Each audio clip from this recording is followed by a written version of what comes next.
जिद्द, चिकाटी आणि अंगात असलेल्या उपजत जलतरण कौशल्याच्या जोरावर उरणच्या स्वराज सोनाली संतोष पाटील वय वर्ष 12 या तरुण जलतरणपटूने अरबी समुद्रात एक नवा इतिहास रचला आहे।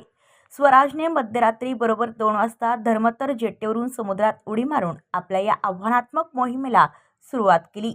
अथांग समुद्राच्या गडद अंधारात आणि लाटांशी झुंज देत स्वराजने धर्मतर ते गेटवे ऑफ इंडिया हे तब्बल 36 किलोमीटरचे अंतर केवळ 9 तास 49 मिनिटात यशस्वीपणे पार केले।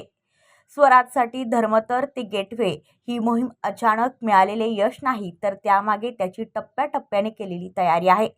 याआधी त्याने मोरा ते गेटवे ऑफ इंडिया हे अंतर यशस्वीपणे पोहून पार केले होते।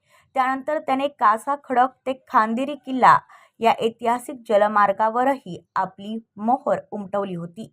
या लहान पण आव्हानात्मक मोहिमांमधील यशामुळेच त्याला 36 किलोमीटरच्या या महामोहिमेसाठी आत्मविश्वास मिळाला।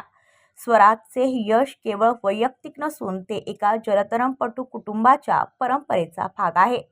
स्वराजला हा वारसा त्याची आई सोनाली संतोष पाटील यांच्याकडून मिळाला आहे, ज्यांनी 25 वर्षांपूर्वी याच मार्गावर पोहून आपली ओळख निर्माण केली होती।